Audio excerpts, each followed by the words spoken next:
How to turn off read receipts on Instagram. So yeah guys, let's start the video. So first of all, open the Instagram first.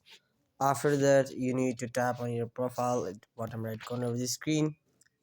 Once you do that, you will find the option three dots, and you need to scroll a little bit more and you'll easily tap on the message and story replies. It will give you the show read receipts, so you just tap again it and it will ask you to read receipt. And right now it is enabled, but I want to turn it off because I don't want to see any person message with scene option. So you're going to tap on it, and after that, uh, if I will see someone message, so they can't get know about them.